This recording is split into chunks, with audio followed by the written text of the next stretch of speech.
Hello my dear students, আজকের এই ভিডিওটা যারা 2021 সালে মাধ্যমিক পরীক্ষার্থী রয়েছে তাদের জন্য খুবই স্পেশাল। মাধ্যমিক পরীক্ষার্থী যারা 2021, তোমাদের জন্য দেখো খুব গুরুত্বপূর্ণ বিষয় হলো ভৌতবিজ্ঞান। আর এই ভৌতবিজ্ঞানের আজকের আমরা দেব সম্পূর্ণ সাজেশন, অর্থাৎ 2021 সালের মাধ্যমিকে কি কি পড়তে পারে তার সম্পূর্ণ সাজেশন। এখন দেখো অনেকের এটা বলবে যে ভৌতবিজ্ঞানে আবার সাজেশন হয় নাকি, কিন্তু হ্যাঁ, ভৌতবিজ্ঞানের সাজেশন হয়, তবে একটু সেটা লম্বা হয়, একটু বড় হয়ে যায় সাজেশনটা, কারণ ভৌতবিজ্ঞানে তো অনেক রকমের প্রশ্ন হতে পারে, তাই সাজেশনটা একটু বড় হবে, সেই জন্য ভিডিওটা একটু লম্বা হবে। তোমরা ধৈর্য ধরে ভিডিওটা লাস্ট পর্যন্ত দেখতে থাকো, ঠিক আছে? এই সাজেশনটা খুবই ইম্পর্টেন্ট সাজেশন, তা চলো সাজেশনটা দেখতে থাকো। এখন দেখো তোমার স্ক্রিনে যেটা আমি দেখাচ্ছি, ভৌতবিজ্ঞান সাজেশন, ফিজিক্যাল সায়েন্স সাজেশন, দেখো মাধ্যমিক পরীক্ষা 2021, এটা থেকে তোমরা 100% কমন পাবে। এই কারণ এখানে আমি অনেকটা বেশি প্রশ্ন দিয়েছি যাতে তোমরা 100% কমন পাবে এখান থেকে, ঠিক আছে? প্রশ্নগুলো তোমরা ভালো করে স্টাডি করবে এবং এই ডেসক্রিপশান থেকে তোমরা এই প্রশ্ন সহ উত্তর দুটোই তোমরা ডাউনলোড করে নিতে পারবে। শুধু প্রশ্ন ডাউনলোড করতে পারবে অথবা প্রশ্ন উত্তর দুটোই ডাউনলোড করে নিতে পারবে, ঠিক আছে? তা প্রথম দেখো কোশ্চেন প্যাটার্নটা বুঝে নাও। প্রশ্নের ধারণার নম্বর বিভাজন, এখানে দেখো তোমার চারটে তোমার বিভাগ রয়েছে, ক, খ, গ, ঘ রয়েছে। এখানে ক বিভাগে দেখো এমসিকিউ 15টা রয়েছে, সেই 15টা এমসিকিউতে 15 নম্বর। তারপর দেখো ভেরি শর্ট অ্যান্সার, এখানে 21টা রয়েছে, 21টা 1 নম্বর করে 21 নম্বর। এরপরে দেখো তোমার শর্ট অ্যান্সার, এখানে 9টা রয়েছে 2 নম্বর করে, ঠিক আছে? আর রয়েছে দেখো লার্জ অ্যান্সার 3 নম্বর করে 12টা, 3 বারং 36 নম্বর। এই হচ্ছে টোটাল 50 নম্বরের রয়েছে। এবার দেখো আমরা প্রত্যেকটা চ্যাপ্টার ধরে ধরে প্রশ্ন দেবো এবং আলোচনা করব।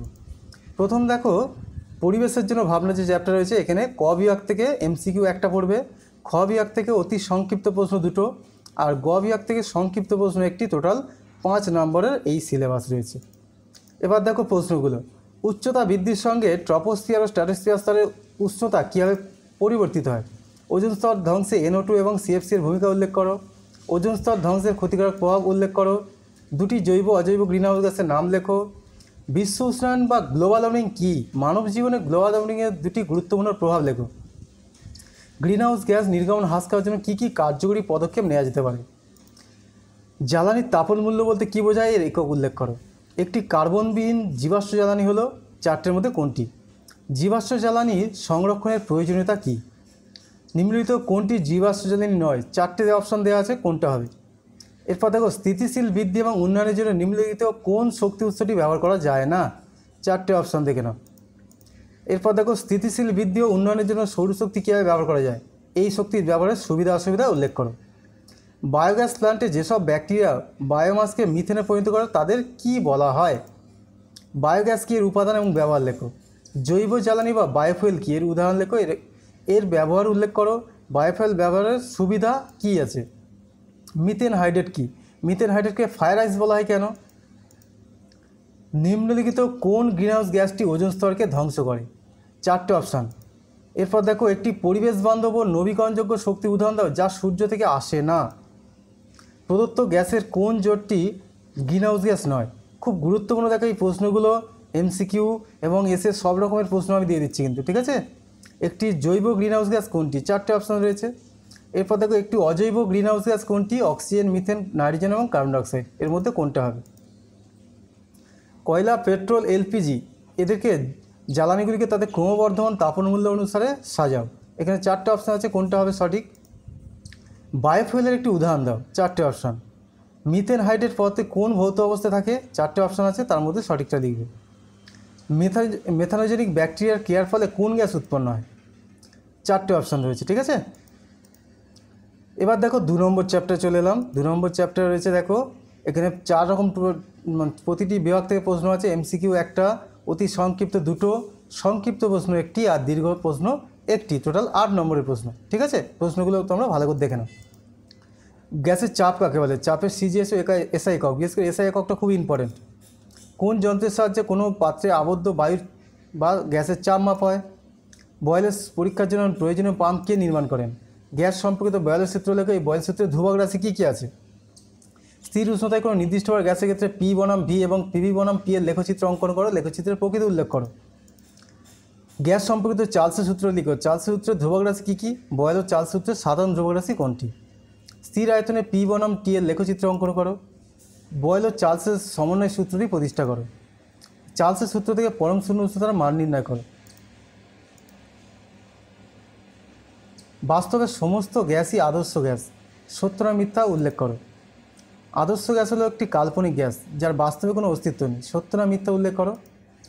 অ্যাভোগাড্রো সূত্রে উল্লিখিত আয়তন গ্যাস দ্বারা অধিকৃত অঞ্চলের আয়তন যার সঙ্গে গ্যাস সময়ের আয়তনের কোনো সম্পর্ক নেই, সত্য না মিথ্যা উল্লেখ করো। গেলুসাকের চাপের সূত্র উল্লেখ করো এবং অ্যাভোগাড্রো সূত্র থেকে ব্যাখ্যা করো। আদর্শ গ্যাস সমীকরণের মাত্রিক বিশ্লেষণের মাধ্যমে আর এর একক নির্ণয় করো এবং এখান থেকে এসআইতে এককও নির্ণয় করবে। জল, নাইট্রোজেন ও অক্সিজেনের মোলার ভর ব্যবহার করে গাণিতিক বিশ্লেষণের সাহায্যে দেখাও যে আর্দ্র বায়ু শুষ্ক বায়ুর থেকে হালকা। গ্যাসের গতীয় তত্ত্ব অনুসারে আদর্শ গ্যাসের অণুগুলিকে কীরূপে বিবেচনা করা হয়? 4টে অপশান। হয় না। গ্যাসের গতীয় তত্ত্ব অনুসারে আদর্শ গ্যাসের অণুগুলির মধ্যে আকর্ষণ বিকর্ষণ বল থাকে, সত্য না মিথ্যা উল্লেখ করো।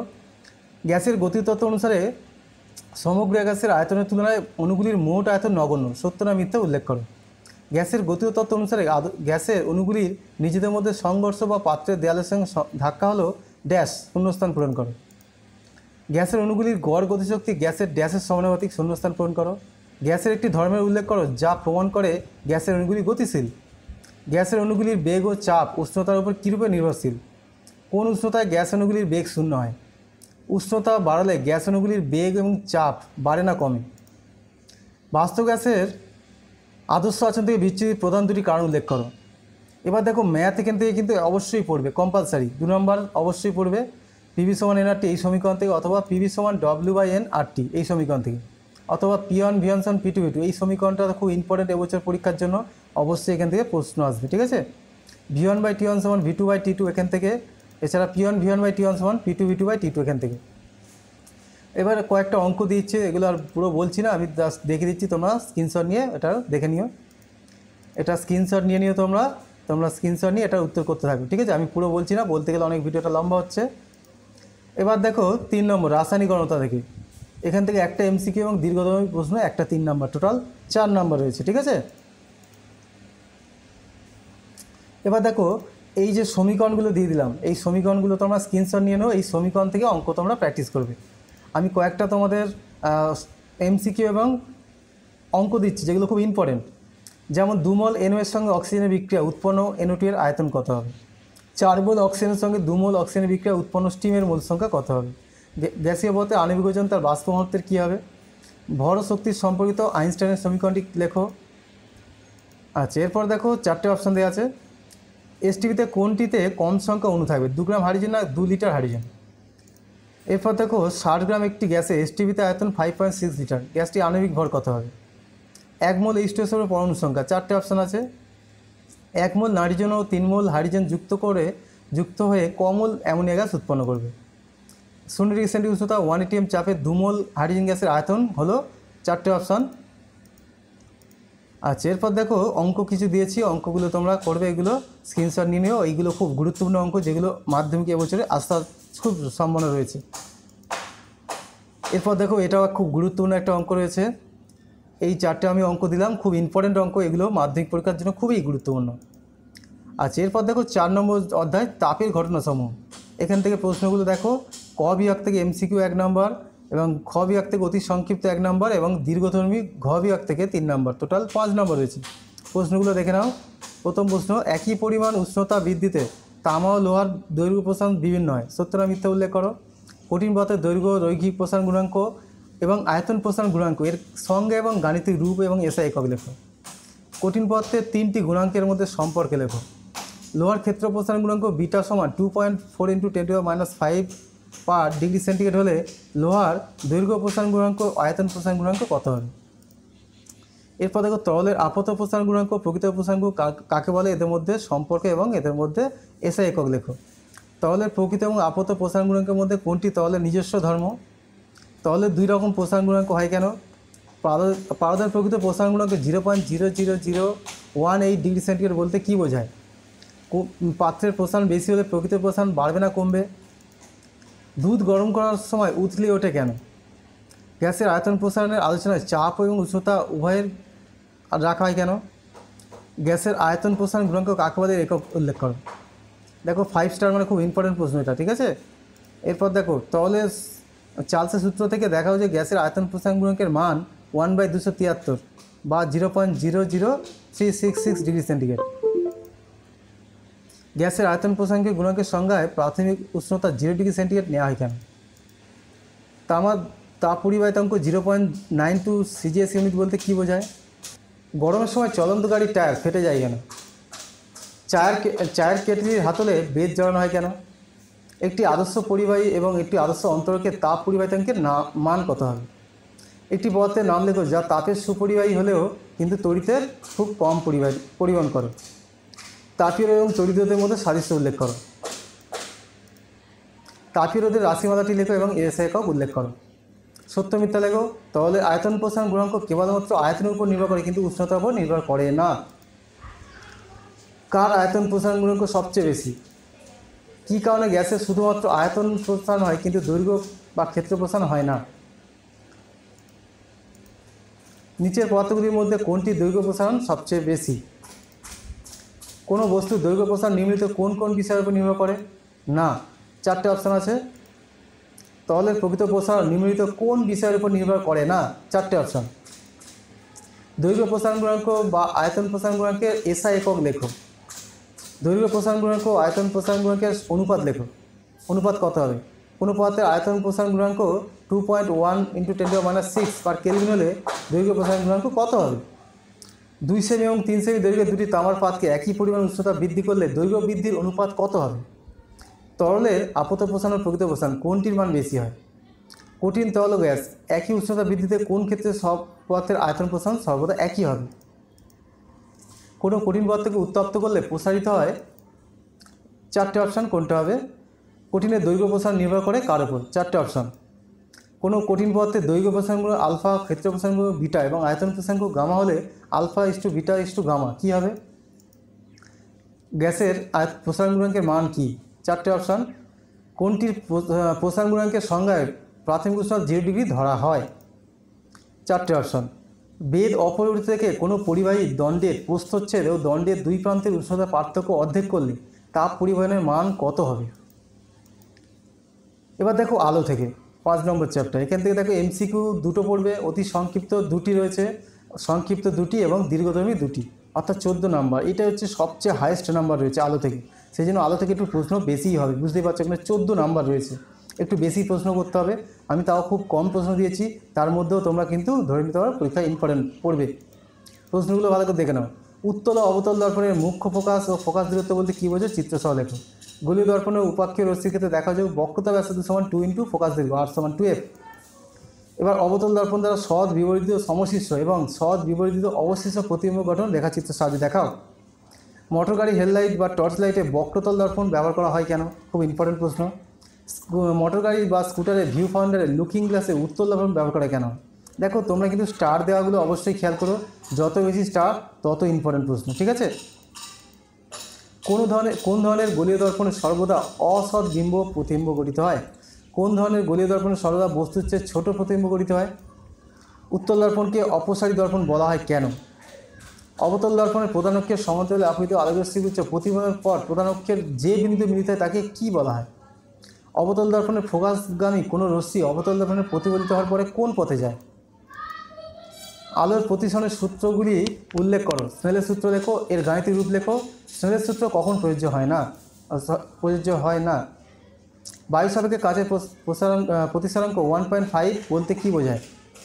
সমান্তরাল কাচ ফলকের মধ্যে দিয়ে আলোর প্রতিসরণের ক্ষেত্রে কোনো কৌণিক চ্যুতি ঘটে না, ব্যাখ্যা করো। প্রতিসরণ হওয়ার মূল কারণ কী?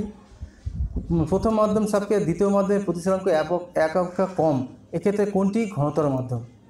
কোনো প্রতিসরক তলের উপর লম্বভাবে আপতিত রশ্মির প্রতিসরণের ফলে চ্যুতি কত হয়? চিত্রসহ লেন্সের বক্রতা কেন্দ্র ও প্রধান অক্ষর সংজ্ঞা দাও। লেন্সের আলোক কেন্দ্র কাকে বলে? চিত্রসহ লেখো।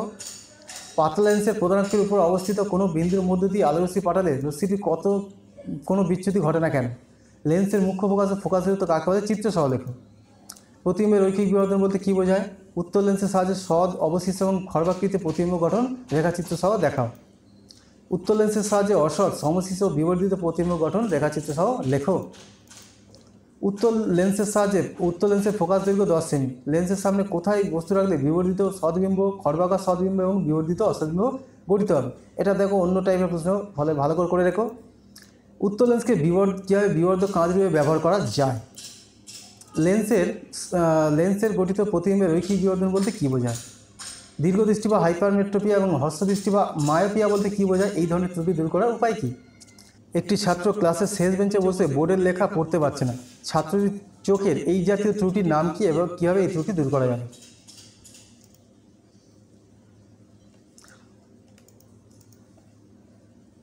উত্তল লেন্স দ্বারা গঠিত প্রতিবিম্ব কখন অসৎ হয়? উত্তল লেন্সের ফোকাসে কোনো বস্তু রাখলে প্রতিবিম্ব কোথায় গঠিত হবে? সদ্বিম্ব বস্তুর সাপেক্ষে লেন্সের কোন পাশে গঠিত হয়?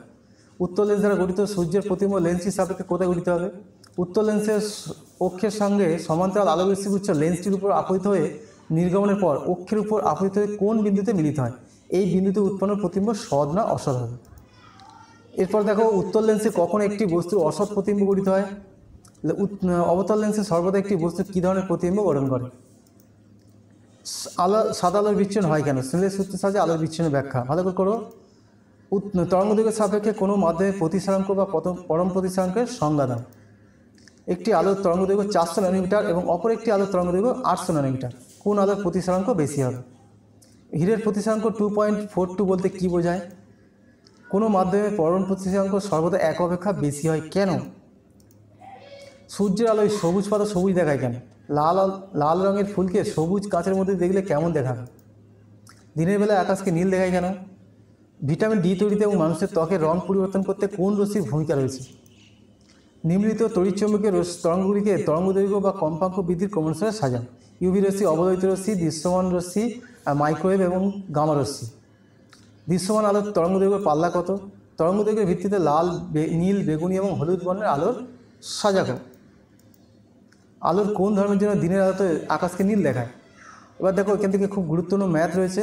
আমি কিছু ম্যাথ গুরুত্বপূর্ণ দিচ্ছি যেগুলো তোমরা পরীক্ষার জন্য ভালো করে প্র্যাকটিস করবে, ঠিক আছে? এই ম্যাথেরগুলো তোমরা স্ক্রিনশট নিয়ে ভালো করে দেখে নাও, স্ক্রিনশট নিয়ে নাও এবং এগুলো তোমরা বাড়িতে প্র্যাকটিস করবে, ঠিক আছে? আর যদি তোমরা দেখো, আবার বলছি, যে সম্পূর্ণ সলিউশন পেতে চাও তাও কিন্তু আমি ডেসক্রিপশানে দিয়ে দিচ্ছি। তোমরা সামান্য কিছু টাকা পে করে অবশ্যই তোমরা এটাকে ডাউনলোড করে নিতে পারবে। উত্তল দর্পণের সমান্তরাল আলোরশ্মি আপতিত হলে প্রতিফলিত রশ্মিগুচ্ছ কেমন হবে? 4টে অপশান। এগুলো থেকে এমসিকিউ প্রশ্ন। সার্চ লাইট বা হেডলাইটে কোন দর্পণ ব্যবহার করা হয়? কোনো গোলীয় দর্পণে বস্তুকে বক্রতা কেন্দ্র এবং ফোকাসের মধ্যে রাখলে উৎপন্ন প্রতিবিম্বর প্রকৃতি কী হবে?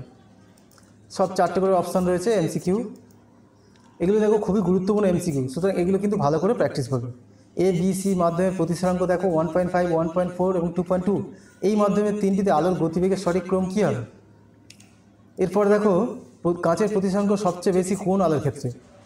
প্রিজমের মধ্য দিয়ে সাদা আলোর প্রতিসারণের ক্ষেত্রে যে বর্ণের বিচ্যুতি সর্বাধিক হয় সেটা কোন বর্ণ? এরপর দেখো উত্তল লেন্সের ফোকাস দৈর্ঘ্য 20 সেমি হলে বস্তুকে লেন্স থেকে কত দূরে রাখলে লেন্সটিকে বিবর্ধক কাঁচ রূপে ব্যবহার করা যাবে? উত্তল লেন্সের আলোক কেন্দ্র এবং অসীমের মধ্যে বস্তু রাখলে প্রতিবিম্ব গঠিত হবে কোথায়? উত্তল লেন্স দ্বারা অসৎবিম্ব গঠিত হয় যখন বস্তু কোথায় থাকে? মানুষের চোখের রেটিনায় উৎপন্ন প্রতিবিম্ব বস্তুর সাপেক্ষে কীরকম হয়? 4টে অপশান রয়েছে। একটি উত্তল লেন্সের ফোকাসের থেকে কম দূরত্বে বস্তু রাখলে উৎপন্ন প্রতিবিম্বের প্রকৃতি কী হবে? 4টে অপশান ভালো করে দেখে নাও। অবতল লেন্স দ্বারা গঠিত প্রতিবিম্বের প্রকৃতি সর্বদাই 4টে অপশান, কোনটা হবে সঠিক অপশান? ঠিক আছে। এবার দেখো কোনো বস্তুর বিবর্ধিত অসৎবিম্ব গঠন করতে হলে উত্তল লেন্স থেকে বস্তু দূরত্ব কত হবে? প্রদত্ত আলোর মধ্যে কোন বর্ণের আলোর বিক্ষেপণ বেশি হবে? দৃশ্যমান আলোর মধ্যে কার গতিবেগ সবচেয়ে বেশি? রামধনুতে আলোর কি ঘটে? 4টে অপশান দেওয়া আছে, ঠিক আছে, কোনটা হবে? এবার দেখো এক ব্যক্তি সবুজ রঙের জামা এবং সাদা রঙের প্যান্ট পরে আছে। নীল আলোতে জামা এবং প্যান্টের রঙ কী হবে? নিচে প্রদত্ত তড়িৎচুম্বকীয় তরঙ্গরূপে কম্পাঙ্ক ক্রমবর্ধন পর্যায় কোনটা হবে? 4টে অপশান দেখো, সঠিক কোনটা হবে? কম্পাঙ্ক ক্রমবর্ধমান। এবার দেখো তোমার চলতড়িৎ থেকে, ঠিক আছে, চলতড়িৎ থেকে দেখো এমসিকিউ 2টো, অতি সংক্ষিপ্ত 2টো, সংক্ষিপ্ত 1টি এবং দীর্ঘধর্মী 2টি, টোটাল 12 নম্বর। তো এখান থেকেও অনেক প্রশ্ন হতে পারে, বুঝতে পারছো, 12টা নাম্বার রয়েছে, সুতরাং ভালো করে এটা খেয়াল করে নাও প্রশ্নগুলো। তড়িৎ আদান, তড়িৎ বিভব পার্থক্য, তড়িৎচালক বল এবং তড়িৎ ক্ষমতা, প্রবাহমাত্রা, এদের সিজিএস এসআই একক। বিশেষ করে এসআই এককটা কিন্তু অবশ্যই ভালো করে করবে। অসীম দূরত্ব থেকে কিউ পরিমাণ তড়িৎ তড়িৎ ক্ষেত্রে এ বিন্দুতে আনতে ডবল পরিমাণ কার্যকর হলো, তাহলে এই বিন্দু তড়িৎ বিভব কত হবে? কোনো কোষের তড়িৎচালক বল 1.5 ভোল্ট বলতে কী বোঝায়? কোনো পরিবাহের মধ্যে দিয়ে প্রতি সেকেন্ডে কত কুলম পরিমাণ তড়িৎ প্রবাহিত হলে সেই প্রবাহকে 1 অ্যাম্পিয়ার বলা হবে। ওহমের সূত্রের লেখচিত্র V সমান I অঙ্কন করো। কোষের অভ্যন্তরীণ রোধ এবং নষ্ট ভোল্ট বলতে কী বোঝায়? একটি তড়িৎযুক্ত কোষ বর্তনীর EMF সমান E, বিভব পার্থক্য V, তড়িৎ প্রবাহ I, বর্তনীর বহির্বর্তনীর রোধ R, কোষের অভ্যন্তরীণ রোধ R ছোট r হলে কোন বক্তব্যই সঠিক হবে? 4টে অপশন। রোধাঙ্ক ও পরিবাহিতাঙ্ক এদের সংজ্ঞা এবং ব্যাখ্যা লেখো। পরিবাহী রোধ কী কী বিষয়ের উপর নির্ভর করে ব্যাখ্যা দাও। অথবা একটি পরিবাহী রোধ দৈর্ঘ্য, প্রস্থ, উচ্চতা, উপাদান, উষ্ণতা এর উপর কীভাবে নির্ভরশীল? উষ্ণতা বৃদ্ধিতে অর্ধপরিবাহী এবং পরিবাহী রোধাঙ্ক কীভাবে পরিবর্তিত হয়? খুব গুরুত্বপূর্ণ প্রশ্নটা, ঠিক আছে। এবার দেখো 6 ওহম রোধের একটি তারকে ঠিক অর্ধেক অংশে ভাঁজ করে নেওয়া হলো, ভাঁজ করা যুগ্ম তারটির রোধ কত হবে? দুটি তারের দৈর্ঘ্য, ব্যাস এবং উপাদানের রোধাঙ্ক প্রতিটি অনুপাত 1:2, তাহলে প্রথমটি রোধ আর হলে দ্বিতীয়টি রোধ কত হবে? এখন দেখো প্রশ্নগুলো আমি তোমার উত্তরও দিয়ে দিচ্ছি যাতে তোমাদের প্রশ্নগুলো সলভ করতে এবং বুঝতে সুবিধা হয় উত্তরটা কি, ঠিক আছে। এগুলো তোমরা সবই বলছি না, দেখো ভিডিওটা অনেক লম্বা হয়ে যাচ্ছে, সুতরাং এইগুলো স্ক্রিনশট নিয়ে তোমরা করতে থাকো। 1 ভোল্ট বিভব পার্থক্য বিশিষ্ট কোনো পরিবাহীর এক বিন্দু থেকে অপর বিন্দুতে কিউ কুলম তড়িৎ নিয়ে যেতে কত জুল কার্য করতে হবে? সমপ্রস্থচ্ছেদ বিশিষ্ট একটি লম্বা এবং ছোট তারের মধ্য দিয়ে একই পরিমাণ তড়িৎ পাঠালে কোন তারটি বেশি উত্তপ্ত এবং কেন হবে? সমদৈর্ঘ্যে একটি মোটা এবং একটি সরু তারের মধ্য দিয়ে একই সময় ধরে একই পরিমাণ তড়িৎ পাঠালে কোন তারটি বেশি উত্তপ্ত এবং কেন হবে? একটি ধাতব তারের মধ্যে দিয়ে তড়িৎ প্রবাহিত হচ্ছে, তারের রোধ এবং তড়িৎ প্রবাহের সময় অপরিবর্তিত রেখে দুই তারের বিভবকে দ্বিগুণ করলে তারে উৎপন্ন তাপের কী পরিবর্তন হবে? তড়িৎ প্রবাহের তাপীয় ফলসংখ্যক জুলের সূত্রগুলি উল্লেখ করো। ইলেকট্রিক ইস্ত্রি, ইলেকট্রিক হিটার, ইলেকট্রিক বাল্বে কী কী তার ব্যবহার করা এবং এই তারের বৈশিষ্ট্য? তড়িৎ ক্ষমতা এবং তড়িৎ শক্তি পরিমাপের ব্যবহারিক একক উল্লেখ করো। ওয়াট ঘন্টা, কিলোওয়াট ঘন্টা বলতে কী বোঝায়? এগুলি কিসের একক? 220 ভোল্ট 100 ওয়াট চিহ্নিত একটি ইলেকট্রিক বাল্বের রোধ কত হবে?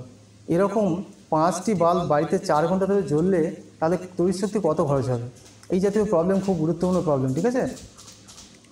100 ভোল্ট বিভব বিশিষ্ট কোনো তড়িৎ উৎস বর্তনীতে 2 মিনিট ধরে 5 অ্যাম্পিয়ার তড়িৎ প্রবাহ পাঠালে উৎস কর্তৃক কৃতকার্যের পরিমাণ কী হবে? এবার দেখো এরকম আরও কিছু অঙ্ক দিচ্ছি যেগুলো তোমরা বাড়িতে করো, আমি সব বলছি না, এগুলো তোমরা স্ক্রিনশট নিয়ে বাড়িতে কিন্তু প্র্যাকটিস করবে, খুব ইম্পর্টেন্ট অঙ্ক এগুলো। দেখো সিএফএল এবং এলইডি বাল্বের তুলনা করো, ঠিক আছে, খুব ইম্পর্টেন্ট। ভাস্কর ল্যাম্পের তুলনায় সিএফএল বা এলইডির সুবিধা কী? কোনটি বেশি করি, সিএফএল না এলইডি ভাস্কর ল্যাম্প? একটি 220 ভোল্ট 100 ওয়াট বাল্ব এবং অপর একটি 220 ভোল্ট 60 ওয়াট বাল্বকে একবার শ্রেণী সময় একবার সমান্তরাল সময় যোগ করা হলো, কোন ক্ষেত্রে বাল্বটি বেশি উজ্জ্বল সহ জ্বলবে? অ্যাম্পিয়ারের সন্ত নিয়ম এবং দক্ষিণ মুষ্টি নিয়ম বিবৃত করো। এখন দেখো এই যে নিয়মগুলো বা সূত্র, সেই সূত্রগুলো ডাইরেক্ট অনেক সময় পড়ে না, কিন্তু সূত্রগুলো ভালো করে বুঝে রেখো, সেই সূত্রগুলো থেকে কিন্তু তোমার এমসিকিউ বা শর্ট প্রশ্ন পড়তে পারে, ঠিক আছে, খুব ভালো করে খেয়াল রেখো। দেখো এই যেমন এইটা দিয়েছি, চুম্বক শলাকার দিকে মুখ করে তড়িৎবাহী তারের উপর দিয়ে একজন লোক হাত ছড়িয়ে সাঁতার কাটলে লোকটির বাম হাত যেদিকে প্রসারিত হবে শলাকার কোন মেরু সেই দিকে প্রসারিত হবে? এই জাতীয় প্রবলেম, এটা হচ্ছে অ্যাম্পিয়ারের সন্তরের নিয়ম, বুঝতে পারছো? ফ্লেমের বামস্থ নিয়ম, এখান থেকে কিন্তু শর্ট প্রশ্ন বা এমসিকিউ পড়তে পারে, যেমন বুড়ো আঙুল কোন দিকটা নির্দেশ করে? তড়িৎ প্রবাহের উপর চুম্বকের ক্রিয়া দেখানোর জন্য কী পরীক্ষা রয়েছে? বাল্যচক্রে নিম্নিত প্রক্রিয়াগুলি করা হলো যে ঘূর্ণনে কী কী পরিবর্তন হবে? তড়িৎ প্রবাহ মাত্রা বাড়ানো হলো, তড়িৎ প্রবাহের অভিমুখ পাল্টানো হলো, তারপরে চুম্বকের মেরুদয়ের অবস্থান উল্টে দেওয়া হলো, চৌম্বক ক্ষেত্রে এবং তড়িৎ প্রবাহের অভিমুখ উভয়কে একসঙ্গে পাল্টে দেওয়া হলো। বাল্যচক্রে ঘূর্ণন কোন নিয়ম অনুসারে হয়? বৈদ্যুতিক মোটরের নীতি বিবৃত করে এবং মোটরের শক্তি কীভাবে বাড়ানো যায়? তড়িৎ চুম্বকের সংক্রান্ত ফ্যারাডের সূত্র উল্লেখ করো। এরপর দেখো তোমার তড়িৎ চুম্বকীয় আবেশের ফলে বর্তনীতে আবিষ্ট তড়িৎচালক বল এবং তড়িৎ প্রবাহের অভিমুখ কোন সূত্রের সাহায্যে ব্যাখ্যা করা যায়? তড়িৎ চুম্বকীয় আবেশ সংক্রান্ত লেন্জের সূত্র বিবৃত করো। এসি এবং ডিসি বলতে কী বোঝায়? ডিসি অপেক্ষা এসি ব্যবহারের সুবিধা কী? 3 পিন প্লাগে ব্যবহৃত 3টি তারের অন্তরকে প্রচলিত এবং আন্তর্জাতিক বর্ণ, বিশেষ করে আন্তর্জাতিক বর্ণ খুব ইম্পর্টেন্ট। কিলোওয়াট ঘন্টা দ্বারা কোন ভৌত রাশি পরিমাপ করা হয়? 4টে অপশান হচ্ছে। এবার কোনো বর্তনীতে দুটি রোধকে কোন সময় যুক্ত করলে তুল্য রোধ সবসময় উভয় রোধ অপেক্ষা কম হবে? ফ্যারাডের সূত্র ব্যাখ্যা করে কোনটি? অ্যাম্পিয়ারের সন্তর নিয়ম কোন নীতির উপর প্রতিষ্ঠিত? তড়িৎ চুম্বকের কাজে লাগে প্রস্তুত একটা যন্ত্রের নাম লেখো। বাল্যচক্র কোন নিয়ম অনুসারে কাজ করে? এখান থেকে ম্যাথ অবশ্যই করবে। এবার দেখো পরমাণুর গঠন, পরমাণুর গঠন থেকে কী করবে ভালো করে বুঝে নাও। দেখো এমসিকিউ একটা রয়েছে, অতি সংক্ষিপ্ত একটা, এবং দীর্ঘধর্মী 3 নম্বরে একটা, টোটাল 5টা নম্বর রয়েছে। সুতরাং এখান থেকে কী প্রশ্ন করবে ভালো করে বুঝে নাও, ঠিক আছে। প্রথম যে রয়েছে দেখো তেজস্ক্রিয়তার ব্যবহার উল্লেখ করো, ঠিক আছে। এরপর দেখো আলফা বিটা গামা রশ্মিগুলির প্রকৃতি, ভর, আধান এর তুলনামূলক আলোচনা করো। কোনো তেজস্ক্রিয় মৌলের আলফা বিঘটনে এবং বিটা বিঘটনে পরমাণু ক্রমাঙ্ক ভর সংখ্যা কীভাবে পরিবর্তিত হয়। ইউরেনিয়াম 9238 থেকে ক্রমাগত তেজস্ক্রিয় বিক্রিয়ার পরিবর্তনের ফলে 2টি আলফা কণা এবং 4টি বিটা কণা বর্জন করে। প্রক্রিয়া শেষে নতুন মৌলের পরমাণু ক্রমাঙ্ক ও ভর সংখ্যা কত হবে। উৎপন্ন নতুন মৌলের সঙ্গে পূর্বের মৌলের কী সম্পর্ক হবে। এরপর দেখো কোনো একটি তেজস্ক্রিয় পরমাণু থেকে একটি আলফা এবং 2টি বিটা কণা নির্গত হলে যে নতুন মৌল উৎপন্ন হবে তার সঙ্গে পূর্বের মৌলের কী সম্পর্ক হবে ব্যাখ্যা করুন। খুব ইম্পর্টেন্ট প্রশ্ন। ভর বিচ্যুতি এবং নিউক্লিয় বন্ধন শক্তি কাকে বলে। ভর শক্তির তুল্যতা এবং ভর বিচ্যুতি থেকে নিউক্লিয়াসের বন্ধন শক্তি ব্যাখ্যা করো। নিউক্লিয় বিভাজন ও নিউক্লিয় সংযোজন কাকে বলে উদাহরণ দাও। নিউক্লিয় সংযোজন ও নিউক্লিয় বিভাজনে উৎপন্ন প্রচণ্ড শক্তির উৎস কী। নিউক্লিয় রিঅ্যাক্টর কী। নিয়ন্ত্রিত শৃঙ্খল বিক্রিয়া কীভাবে মানব কল্যাণে শক্তির উৎস হিসেবে কাজ করে। নিউক্লিয় বিভাজন ও নিউক্লিয় সংযোজন প্রক্রিয়ার ব্যবহারিক প্রয়োগ উল্লেখ করো। পারমাণবিক বোমা, হাইড্রোজেন বোমা এবং সূর্য নক্ষত্রের শক্তির উৎস কী। বিটা কণা তড়িৎ ক্ষেত্রে কোন মেরুর দিকে বিক্ষিপ্ত হয়। কখন তেজস্ক্রিয় বিকিরণের ফলে একই মৌলটি একই থাকে। কোনো তেজস্ক্রিয় মৌলের পরমাণু থেকে একটি আলফা ও বিটা কণা নির্গত হলে পরমাণুটির ভর সংখ্যা এবং পরমাণু ক্রমাঙ্ক কীভাবে পরিবর্তিত হয়। তেজস্ক্রিয় রশ্মি বিকিরণের ফলে কোনটি সৃষ্টি হয়, নিম্নলিখিত কোনটি সৃষ্টি হয়। 4টে অপশান। তেজস্ক্রিয় পরমাণু নিউক্লিয়াস থেকে গামা রশ্মি নির্গত হলে কী হবে। 4টে অপশান দেওয়া আছে দেখো। কোনো জীবাশ্মের বয়স নির্ণয় করতে কোনটি ব্যবহার করা হয়। হার্টের রোগ নির্ণয়ের জন্য কোন তেজস্ক্রিয় আইসোটোপ ব্যবহার করা হয়। 4টে অপশান দিয়েছি দেখো। আলফা বিটা গামা রশ্মিগুলির ভরের ক্রমানুসারটা লেখো। আলফা রশ্মি আধানের প্রকৃতি ধনাত্মক, ঋণাত্মক, আধান শূন্য বা কোনোটি নেই। নিউক্লিয় বিভাজন শক্তিকে নিয়ন্ত্রণ করার জন্য তৈরি করা হয়েছে। 4টে অপশান, কোনটা অপশান হবে তোমরা লিখবে, ঠিক আছে। সূর্য এবং অন্যান্য নক্ষত্রের শক্তির উৎস হলো। 4টে অপশান রয়েছে। কোন নীতিকে ভিত্তি করে পারমাণবিক বোমা তৈরি করা হয়। ক্যান্সার চিকিৎসায় ব্যবহার করা হয়। 4টে অপশান, কোনটি হবে। নিউক্লিয় রিঅ্যাক্টরের শক্তি রূপান্তর হলো। 4টে অপশান। 1986 সালের 26শে এপ্রিল ইউক্রেনের চেনোচার্বিলে পারমাণবিক যে দুর্ঘটনা ঘটেছিল সেটা কি ঘটেছিল, সেটা 4টে অপশান দেখো।